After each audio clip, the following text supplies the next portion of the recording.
Oséias capítulo 2. Samuel, onde é que está o tal do Oséias aí? Vocês sabem que Oséias é o mesmo nome de Josué, que é o mesmo nome de Jesus. Olha só, hein? Significa o Deus que salva. Quantos foram salvos aqui pelo Senhor? Aleluia, graças a Deus. Oséias capítulo 2, versículo 14, diz assim: portanto, agora vou atraí-la, vou levá-la para o deserto e vou falar-lhe com carinho. Portanto, agora vou atraí-la, vou levá-la ao deserto e vou falar-lhe com carinho. Eu queria falar um pouco hoje sobre o deserto.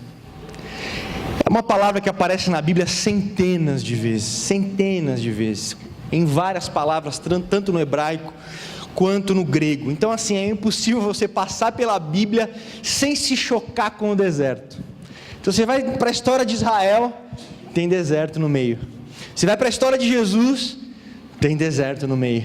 Você vai para a história de Paulo, tem o deserto da Arábia que ele foi. Então, você não consegue passar pelas Escrituras sem se chocar com a ideia de deserto e com a realidade do deserto. E o deserto, ele é várias coisas. Primeiro, ele é um lugar de necessidade. O deserto é um lugar de falta. A palavra deserto no hebraico também significa esterilidade. Ou seja, não nasce, não frutifica, não há água, a falta de plantas, a falta de vida. O deserto do Sinai, estava ouvindo um rabino falar sobre o deserto do Sinai, ele chama Yehuda Reutemann. Ele diz assim: o deserto do Sinai, ele tem uma região que é o pior deserto do mundo naquela região, onde não tem nem mosca, não tem nada, é como se você estivesse andando na lua. Tamanha a doideira e a necessidade do deserto, a falta. Deserto nos fala de necessidade. O deserto para os povos antigos era um lugar amaldiçoado, era um lugar onde os demônios habitavam, porque é um lugar onde não nasce nada, um lugar onde não frutifica nada, um lugar onde não tem vida, só pode ser uma habitação de demônios, eles achavam. Tamanha necessidade e o medo que as pessoas tinham com essa realidade. E nós também falamos em deserto por situações que nós passamos, como seres humanos, como cristãos, passamos por alguns desertos na nossa vida, e muitos momentos, uma das realidades desse deserto que passamos, é justamente essa: o lugar da necessidade, o lugar da falta, onde falta dinheiro, onde falta amigos, onde falta um lugar, um refúgio, onde falta pessoas para conversar, onde falta trabalho, onde falta saúde, onde faltam vários tipos de coisas. Então o deserto faz parte da nossa realidade também. E nós temos um outro tipo de deserto que passamos também, que é aquele que João da Cruz, que foi uma pessoa da história da igreja, chamou de a noite escura da alma.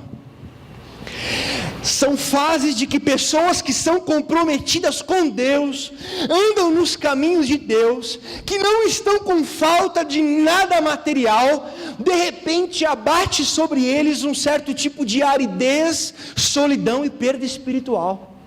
Spurgeon teve isso muitas vezes. Um certo tipo de depressão espiritual com quem nada de errado aconteceu. Você perguntar à família, finanças, tal, está tudo bem, mas uma angústia que toma conta do coração, um deserto, um lugar de necessidade e um lugar de falta. O engraçado é que muitas pessoas hoje, elas têm a mesma visão do pessoal antigo, que dizia: não, o deserto é o lugar dos demônios, o deserto é o lugar da maldição, o deserto é um lugar onde o diabo habita. E às vezes você está passando por um deserto e está com alguma falta e com uma necessidade tão grande que as pessoas vão começar a fugir de você, porque vão falar: essa pessoa passando por esse deserto aí só pode ser coisa do caboja, deve ter coisa errada na vida dessa pessoa, deve ser demônio, deve ser tal. E pessoas se afastam de você com essa mesma mentalidade com a qual as pessoas se afastavam do deserto. O deserto nos fala de necessidade, de falta, de coisas que nós precisamos e no momento elas não têm.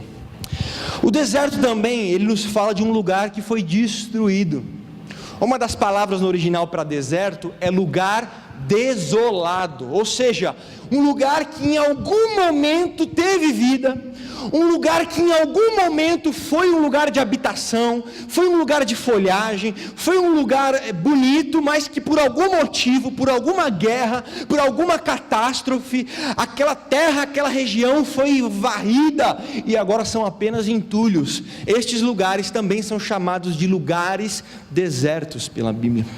E a nossa vida às vezes reflete essa experiência do deserto.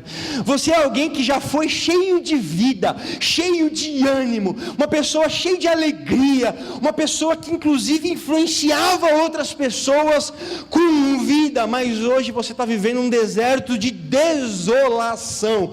Você foi destruído, talvez por pessoas, talvez por você mesmo, talvez por pecado, talvez por qualquer situação, mas hoje você se encontra num deserto.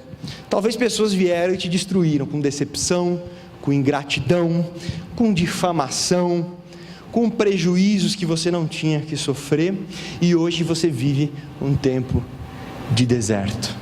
Não porque você é estéril, não como aquele deserto de areia, de pedra que virou areia, mas um deserto que já foi uma grande cidade, mas que hoje representa ruínas, e você vive um deserto.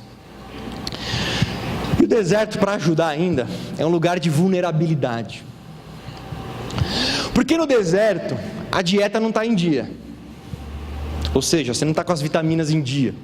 Quando você passa pelo deserto, eu estou falando do deserto mesmo, você tem o calor do sol, você tem a falta de água, você tem falta de alimento, e isso te deixa debilitado, isso te deixa mais fraco, isso te deixa menos forte mesmo. E é nesse momento, partindo para a questão espiritual, que onde acontecem grandes ataques do inimigo. Então você percebe, Jesus quando foi tentado, foi no deserto, depois de 40 dias sem comer, apenas bebendo água, 40 dias num jejum de alimento, ou seja, vulnerável, com fome, debilitado, aquele calor, aquela necessidade. Aí chega o cão para dizer se você quer pão. É claro que você quer pão. Se joga daqui, os anjos vão te pegar. Já imaginou uma visão de Jerusalém, se Jesus descesse com os anjos assim? Todo mundo ia se converter naquele momento. Olha que beleza. Todos os reinos do mundo serão teus. Você não veio aqui para morrer por todos os reinos do mundo? Eu te dou. Em que momento que veio esse ataque? Num momento de grande vulnerabilidade. Você tem vários animais perigosíssimos no deserto. Você tem uma cobra no deserto que chama víbora chifruda. Olha que... Pode pôr no Google, não é nada espiritual não, é o nome que deram para ela, porque é uma cobra que tem chifres mesmo. Então você já tem a fome, você tem a sede, você tem o calor e ainda tem uns animaizinhos bonitinhos desses aí. Ataques, escorpiões, alguns lagartos também. É no deserto, onde muitas vezes nós estamos passando, que o inimigo vai usar da nossa vulnerabilidade para nos atacar, para oferecer caminhos mais fáceis, para oferecer propostas mais fáceis. É o que aconteceu com o povo de Israel, quando eles estavam no deserto, passando a sede, passando a dificuldade do deserto.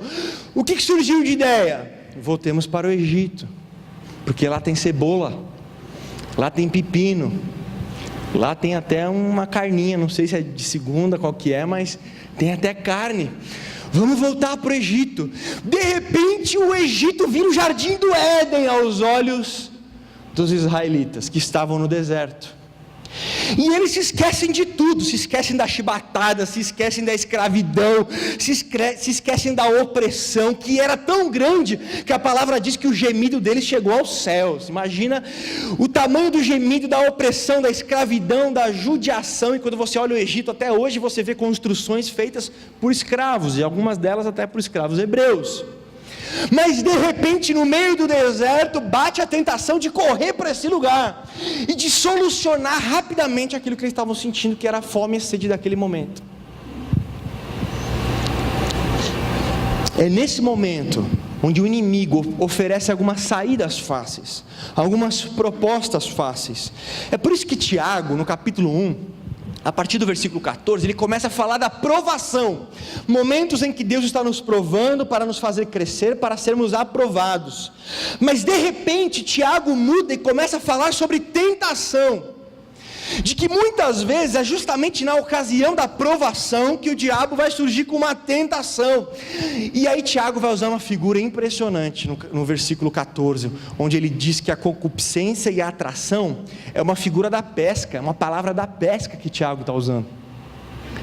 Ele está falando do peixinho que está no mar, e aí ele vê um anzol com uma minhoca suculenta, uma minhoca gorda, sim. O que Tiago está dizendo é que o problema da tentação é que ela só te mostra a minhoca. Se você pudesse ver não só a minhoca, mas também o anzol, se o peixinho pudesse ver o anzol, se ele pudesse se ver sendo tirado da água, no meio sendo jogado num barco, e depois sendo pego, se o peixinho pudesse se ver na brasa, depois, já pensou? Ele pudesse ver a carinha dele na brasa, ele jamais ele morderia aquele anzol. Mas o que Tiago está falando é que muitas vezes quando nós estamos na provação, Satanás surge com uma tentação onde ele só mostra a minhoca. Embora o final dessa história é na chapa, é no churrasco. Tiago coloca isso no mesmo contexto, justamente porque é no momento de provação, no momento de deserto, muitas vezes, que é onde a gente está mais suscetível a alguns ataques do inimigo. É no deserto que as pessoas têm miragem, principalmente, pode ter em outros lugares, mas está lá no deserto, pensa que está vendo uma fonte de água, um oásis, não está vendo nada, só tem areia. E às vezes nós estamos no deserto e colocamos a nossa esperança em algumas miragens. Fala, esse oásis vai salvar a minha vida. Não vai, é só uma miragem. Quando você chegar lá, você vai estar com mais sede ainda, porque você teve que andar até lá. É quando um casamento está no deserto que vão surgir as maiores propostas para adultério. Isso foi falado no último encontro de casais. Aliás, na próxima sexta tem encontro de casais de novo para falar sobre conflitos no casamento. Sexta agora, às 19h30. Mas no último encontro de casais foi falado dessa questão, que quando um casal não se comunica bem, quando o casal não tem uma intimidade devida, quando o seu melhor amigo não é o seu cônjuge, e o melhor amigo da sua esposa é um amigo, e o maior amigo do seu marido é uma mulher, isso vai abrindo brechas no casamento, até tal forma que isso se transforma em um adultério. Então no momento que o casamento está no deserto, que ele está mais suscetível ao adultério. É difícil na lua de mel, que está todo mundo feliz, todo mundo voando.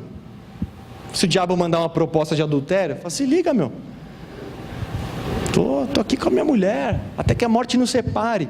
Aí passa 2 anos, o casamento em crise. Aquela proposta caia bem agora, hein? É quando as finanças estão no deserto, onde há maior vulnerabilidade para desonestidade, para corrupção, embora muitos da corrupção no nosso país não é esse assunto, não são pessoas necessitadas, mas muitas vezes quando nós passamos por um deserto financeiro, se apresentam oportunidades de sair daquele deserto com uma facilidade, só que por meios nos quais você negocia valores e princípios do reino de Deus na sua vida. É quando as emoções estão em crise que nós ficamos mais vulneráveis a coisas como drogas, como álcool ou qualquer outra substância que mexa com os nossos sentidos, que venha a ser uma resposta rápida, talvez para aquela ansiedade, para aquele medo, para aquela dúvida. É na vida, quando ela está em crise, que o diabo vai atacar algumas pessoas com pensamentos suicidas. Deixa eu falar uma coisinha. Eu estava orando essa semana, quarta-feira. Eu não tenho dom de profecia nem de revelação. Então, eu vou falar de uma impressão que houve no meu coração. Não tenho condições de falar se foi de Deus ou não. Mas eu tive uma impressão no coração de que alguém essa semana pensou em suicídio. Se você é essa pessoa, conversa comigo depois. Se você não é essa pessoa, foi só uma impressão do meu coração, da minha carne, desencana. Fechem aspas nessa parte, fechem parênteses, desculpe. Mas é nesses momentos de maior crise que essas sugestões vão surgir. Uma sugestão rápida que resolve o problema, que resolve o deserto em um momento. E foi no deserto, em Êxodo 32, 23, que as pessoas construíram um bezerro de ouro. É no deserto onde nós construímos bezerros de ouro, nos apegamos a bezerros de ouro. Como uma saída, Moisés sumiu, Moisés foi para o monte, não temos mais Moisés, e agora? Vamos derreter tudo e fazer um bezerro de ouro. Vamos construir uma solução rápida, mas que sacrifica tudo que nós temos com Deus, aquilo que nós somos em Deus. Então o deserto é um lugar de necessidade, o deserto é um lugar destruído, o deserto é um lugar de vulnerabilidade, e o deserto é um lugar de morte. O deserto é um lugar de morte muitas vezes. Israel, do Egito para a terra prometida, eles poderiam ter feito em menos de 40 dias, e não fizeram em 40 anos. Aquilo que eles poderiam ter feito em menos de 40 dias, eles demoraram mais de 40 anos. E morreu, assim, estatisticamente 99,% no deserto. O deserto também é um lugar de morte. Eu estava ouvindo uma pregação da Joyce Meyer.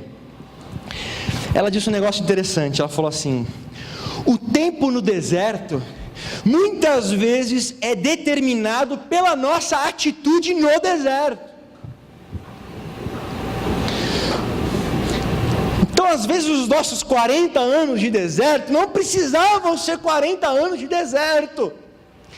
E Samuel, por que são 40 anos de deserto? Porque nós somos incrédulos, porque nós somos murmuradores, porque nós somos ingratos, porque nós não entendemos logo o propósito do deserto. E aí fica lá, dando voltinha no deserto. O pastor Gerson uma vez pregou que quando você é muito cabeça dura, Deus te pega e te coloca num carrossel. Você reclama, murmura, é incrédulo e põe no carrossel. Aí você desce. Então, eu estou reclamando ainda. Vamos mais um pouquinho.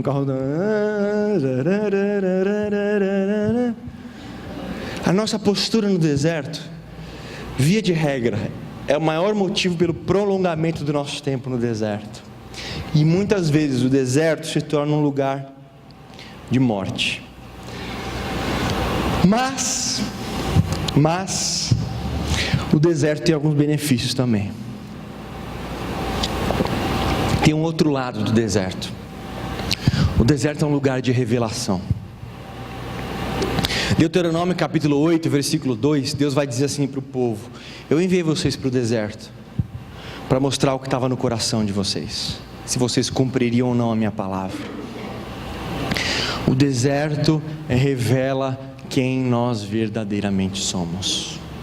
O deserto tem o poder de mostrar para nós coisas que nem nós sabemos sobre nós mesmos. Não sei se você já se viu numa situação assim tão complicada, angustiada, e você teve algumas reações que depois você parou e pensou: puxa, mas eu nunca reagi desse jeito, eu nunca achava que eu reagiria desse jeito, ou que eu fiz desse jeito. O deserto, ele tem um poder revelador. Olha o que diz Martin Lloyd Jones, que é um pregador que foi muito famoso no século passado. Ele diz assim: nossa conduta em tempos de necessidade, dificuldade e crise realmente proclama o que somos. E é por isso que tais tempos sempre são tão tristes, de decepção e de desilusão. Aqueles que sempre falam mais alto, de repente se calam. E aqueles que se haviam proposto a fazer muitas coisas, desaparecem quietamente.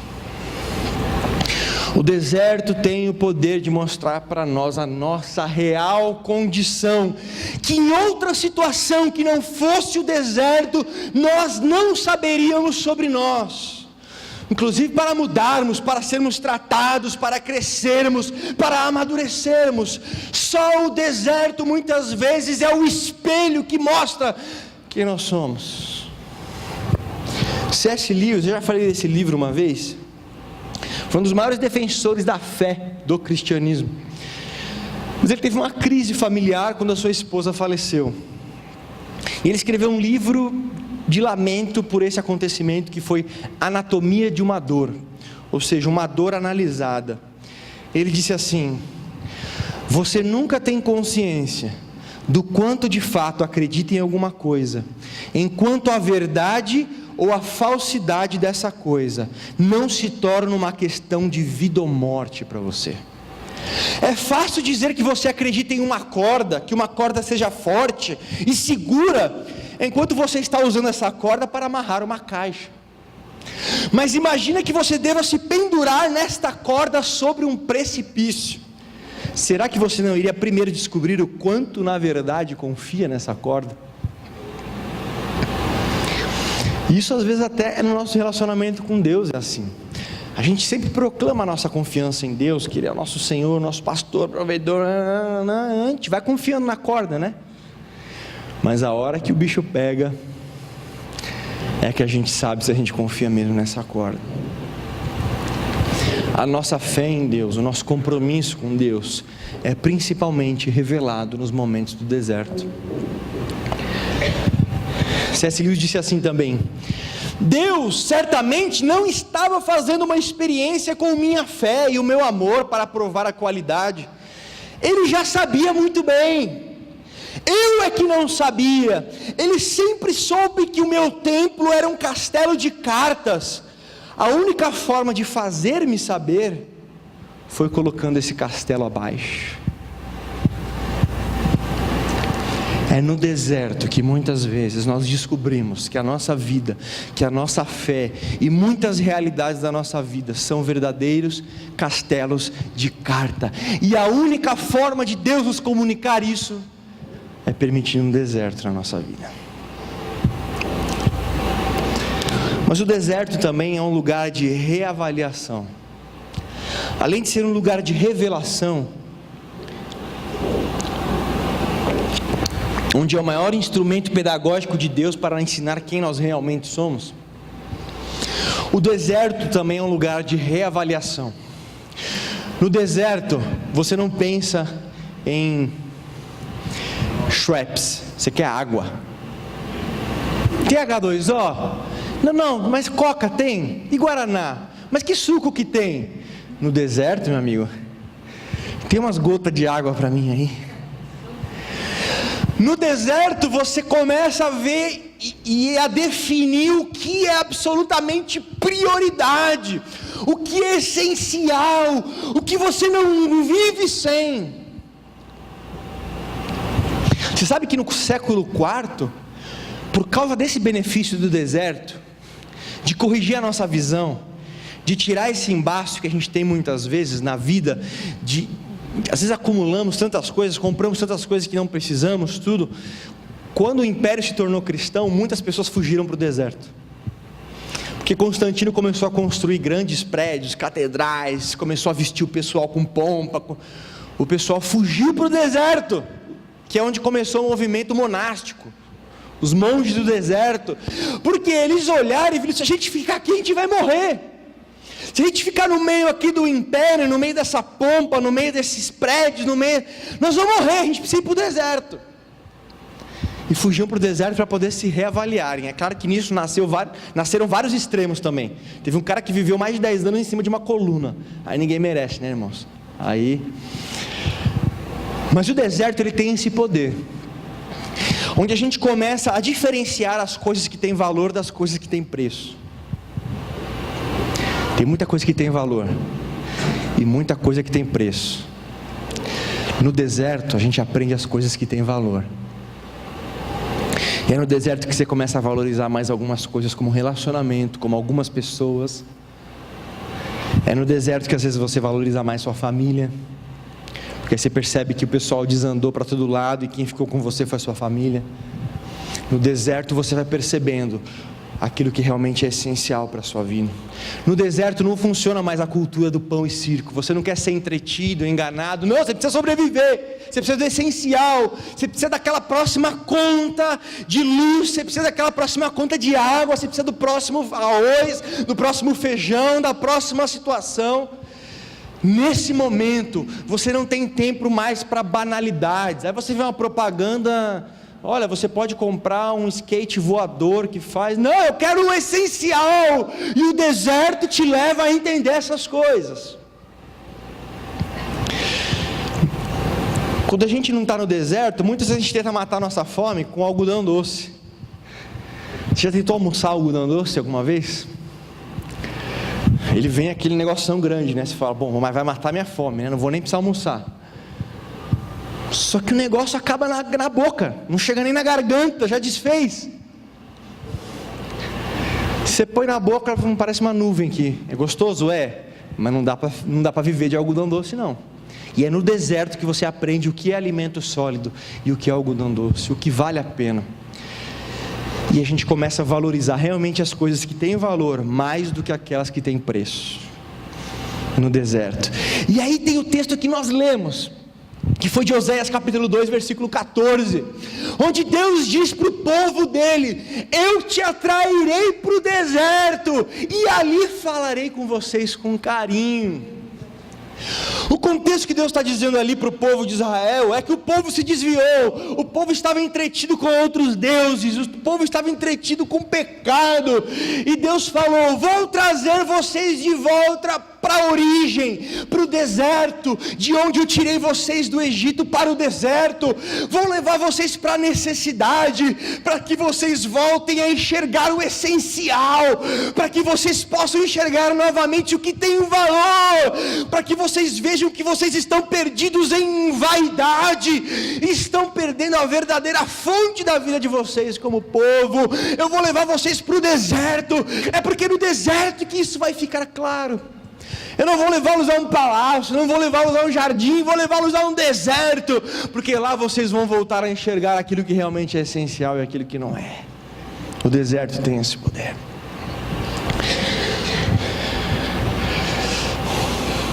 Voz do que clama no deserto, João Batista. Estava o templo lindo em Jerusalém, os fariseus, os saduceus, e tudo que é eu tinha lá. Sabe onde Deus foi falar? No deserto, através de João. O deserto muitas vezes nos traz para o essencial, e é por isso que Deus permite muitos desertos na nossa vida. Mas em último lugar, eu queria dizer que o deserto é um lugar de esperança, porque você só chega à terra prometida passando pelo deserto. O deserto, quando Deus permite o deserto na sua vida, não é para te matar, não é para que você morra lá. Se você for incrédulo, murmurador, você vai morrer lá. Mas ele é um caminho, ele é uma rota que leva para a terra prometida. O único meio de chegar na terra prometida era o deserto. O deserto. Em alguns textos na Bíblia, porque a gente falou, os povos antigos tinham pavor do deserto, tinham medo do deserto.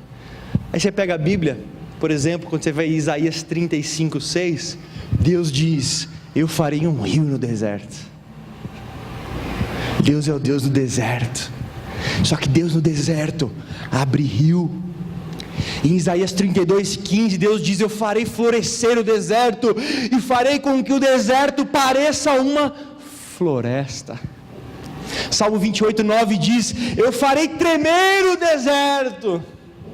Então o deserto, ao mesmo tempo em que é um lugar de necessidade, é um lugar perigoso, é um lugar onde nós estamos vulneráveis, é no deserto onde nós temos na Bíblia as maiores manifestações de Deus, as maiores intervenções de Deus na história humana, no deserto, porque o nosso Deus é o Deus que abre rios no deserto, faz do deserto uma floresta, faz tremer o deserto. Nós não estamos sozinhos no deserto. Como não se lembrar de Agar, em Gênesis capítulo 21, versículo 14, ela e o filho dela, no deserto, e o filho já estava tão desidratado para morrer, que ela colocou o filho num arbusto e foi para outro lugar para não vê-lo morrer. Aí diz a Bíblia que lá no deserto apareceu o anjo do Senhor dizendo: Agar, não temas, o Senhor ouviu o choro do menino. Agar, tem uma fonte de água para você no meio do deserto. É no meio do deserto que, quando nós menos esperamos, Deus coloca as suas fontes. Nós não precisamos nos apegar à miragem, não precisamos nos apegar aos anzóis do inimigo. Nós podemos confiar que Deus colocará uma fonte na hora certa, no momento certo, no deserto. Um dos maiores exemplos, eu já falei isso algumas vezes, da Bíblia, de uma pessoa que não se dobrou no deserto, foi Caleb. Caleb nem era israelita, ele saiu junto com o povo, mas ele não era israelita. Caleb, e foi um dos que olhou a terra prometida e falou: nós vamos entrar. E aí o povo todo falou: a gente não consegue, tem muito gigante, é muito difícil.